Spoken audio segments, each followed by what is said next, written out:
Ibnu Umar radhiyallahu anhu. Hadis dari Abdullah bin Umar. Berarti ini iparnya Rasul Muhammad sallallahu alaihi wasallam. Sebab Abdullah bin Umar itu punya saudara perempuan Hafsah yang dinikah Rasul Muhammad sallallahu alaihi wasallam.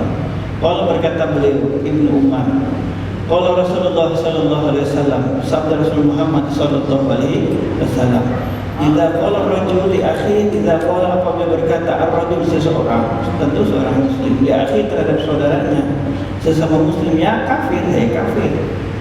Dan itu tentu bukan cuma ucapan kafir, dia mengatakan juga dia sudah kafir sebab berkata anu takfir, kelompok takfir, kelompok yang gampang mengkafirkan orang. Faqad babiha hanuma, maka sungguh akan balik ucapan itu terhadap kepada salah satunya yang menuduh atau yang dituduhnya. Fa in kana kama qala, fa in kana kama qala, apabila memang yang tuduh orang tersebut kafir, memang terbukti kafir. Misalkan gini, sholat sudah tidak wajib lagi, makanya MUI Majelis Ulama Indonesia mengeluarkan satu fatwa tanda-tanda aliran sesat. Artinya apa? Pelakunya bisa keluar dari Islam. Tentu tidak sembarang seorang sebut kafir, harus disidang dulu. Dalam ini diminta klarifikasi, sidang oleh MUI. Nah gitu, nanti oleh kepolisian seperti Panji Gumilang kan, itu diminta keterangan, kesaksian oleh dari MUI-nya ada, dari kepolisiannya ada, semua termasuk ahli psikologi dilibatkan semua. Kenapa sampai seperti itu? Alhamdulillah dipanggil kemarin kan, besok nanti panggil lagi untuk penyidikan. Nah gitu, memang itu penistaan agama. Tapi kita tidak boleh mengatakan kafir seseorang. Itu. Apabila dia mengatakan sholat 5 waktu tak wajib, hanya tahajud saja, seperti Ahmad bin Sadiq seperti di penjara. Majelis ulama mengatakan apabila menambah mengurangi rukun Islam, menambah mengurangi rukun iman, kan gitu. Itu termasuk ajaran sesat dan pelakunya kan ulama itu sudah keluar dari Islam, tapi tak bisa dikatakan kafir sebelum dimintai dulu keterangannya, disidang dulu dan suruh bertobat kepada Allah Subhanahu wa taala. Dan orang seperti itu jangan dibiarkan dalam kesesatannya sebab akan membawa orang menjadi sesat. Jadi fa in kana kama qala, apabila benar memang kafir, babi dimakan, anjing dimakan, miras iya, mabuk ya, atau zinanya iya, mencurinya iya, kan gitu. Sholat mengatakan tak wajib, dia sudah kafir. Wa illa raja'at, dan apabila tidak terbukti yang dituduhkannya itu hal-hal yang akan menyebabkan seseorang keluar dari Islam, tak terbukti, raja'at alaihi, maka ucapan itu kembali kepada orang yang menuduhnya, dan itu termasuk dosa besar. Rawahu Muslim wa Bukhari Muslim, riwayat Imam Bukhari Muslim, muttafaqun alaih, yaitu riwayat Imam Bukhari dan Muslim.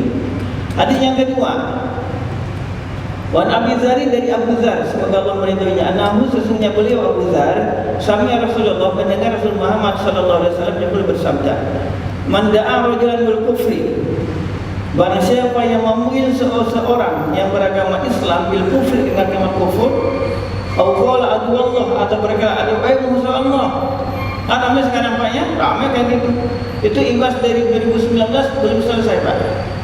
Imbas dari orang-orang yang berbuat jahat menuduh sesama muslim sesat dan kafir, belum selesai sampai sekarang.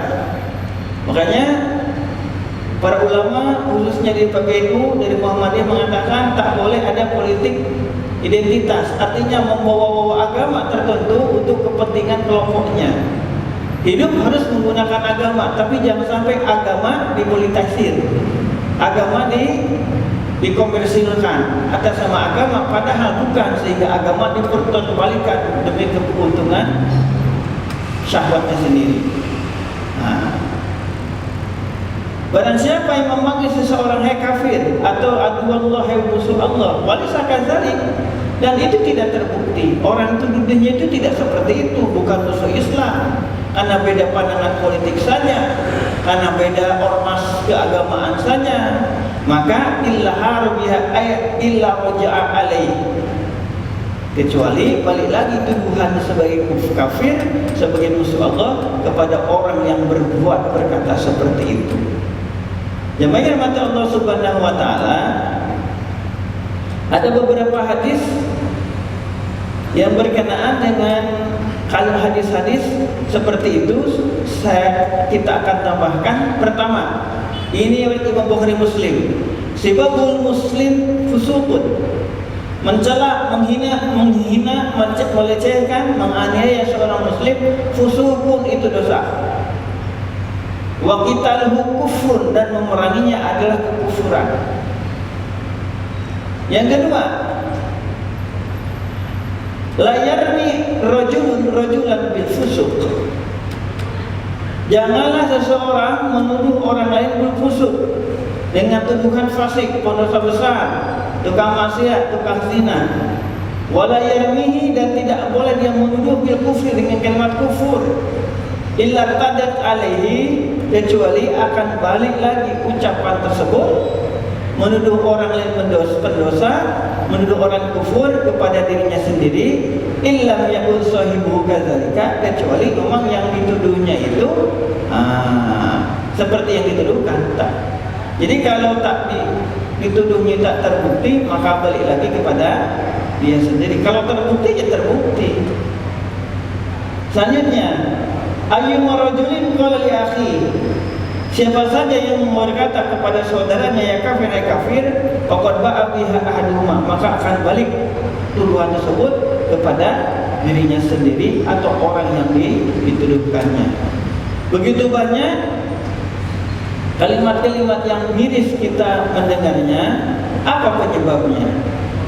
Apa penyebabnya? Ustaz Sarwat berkata dalam, Bapak bisa nanti diklik di rumahfikih.com.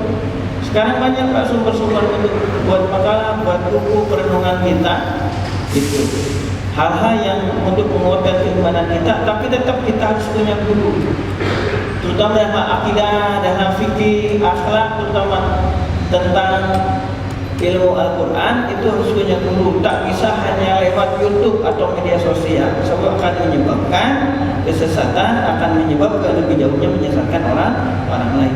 Ini akibat banyak orang menuduh yang lain yang enggak sepaham sesat, kafir, karena memang ada beberapa hal. Pertama, ini penyebab latar belakang munculnya takfir, orang gampang mengkafirkan, menyesatkan orang lain.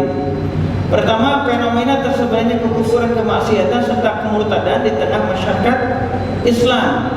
Itu sedemikian parahnya. Itu poin yang pertama. Sehingga seks bebas, pelacuran, pemerkosaan, syurbul khamri, konsumsi yang memabukkan, itu korupsi terutama, itu hal yang banyak terjadi di masyarakat, sehingga timbullah kan itu poin yang kedua. Apa poin yang kedua? Banyak ulama yang lost control, tingkat toleransi dari sebagian ulama yang terlalu berlebihan, mengakibatkan tidak sabarnya kelompok takfir yang mengkafirkan untuk melakukan vonis kepada siapa saja yang dipandang derajat Islam. Sampai pemerintah Indonesia itu ada satu kelompok ormas, sekarang sudah dibubarkan. Itu disebutkan pemerintah tagut. Mereka berdasarkan firman Allah, wa man lam yahkum bima anzalallahu fa ulaika humul kafirun. Barang siapa yang berhukum tidak dengan hukum Islam, dia sudah kafir. Tak tahu asbabun nuzul macam mana, didirikan kepada siapa, apa maksudnya.